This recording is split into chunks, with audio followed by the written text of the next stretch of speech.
Kat Tolentino, out na this conference. Nagsusuka, nahihilo, nawawala ang pandinig, natutumba.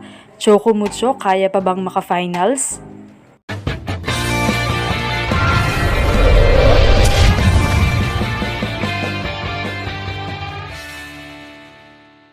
What's up, Volleyball Nation? Welcome back to my YouTube channel. Narito ako para magbigay sa inyo ng updates tungkol sa mundo ng volleyball. Pero bago yan, don't forget to subscribe and hit the notification bell para updated ka sa aking mga videos.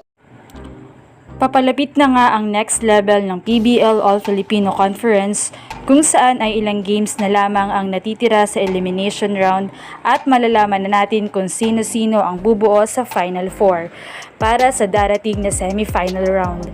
Kasabay nito ay nasa acceptance stage na rin ang Choco Mucho team kung saan tutungo sila sa kanilang kampanya sa Final Four na hindi kasama ang kanilang top gunner na si Kat Tolentino. Dahil sa kanyang auditory condition, partikular sa iniindang vertigo.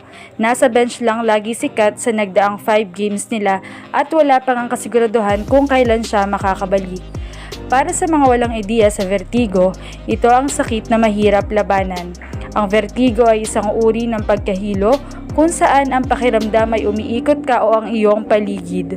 Bukod dito, nangyayari din ang pagsusuka, pagkawala ng balanse, pagkawala ng pandinig, problema sa focus ng mata, bigat ng ulo. Kaya naman sobrang delikado kung maglalaro siya kahit nakikita nating okay siya. Dahil ang vertigo ay basta-basta na lamang umaatake. Dahil magiging sanhi pa ito ng pagkabagok ng kanyang ulo kung habang nasa ere siya at papalo ay bigla siyang babagsak. Kaya naman minabuting i-out muna siya sa mga games. Tanggap na rin ng teammates niya na hindi agad siya makakabalik ngayong conference. Ayon nga kay head coach Dante Alensunurin, siguro ngayon ay hindi pa namin alam kung makakabalik siya.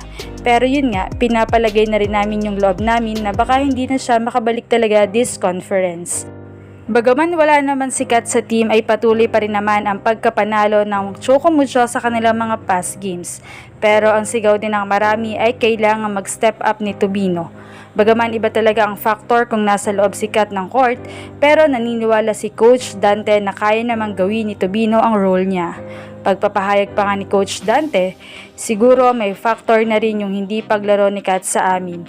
Pero sabi ko nga bago mangyari kay Kat, nandyan naman si Royce Tobino, na kung ano man yung nagagawa niya ay nakukuha namin. Sa ngayon ay naghahanda na ang Choco Mucho para sa huling laban nila ngayong elimination round kontra Farm Fresh. Anong masasabi niyo rito? Leave a comment below. Thank you for watching and don't forget to subscribe.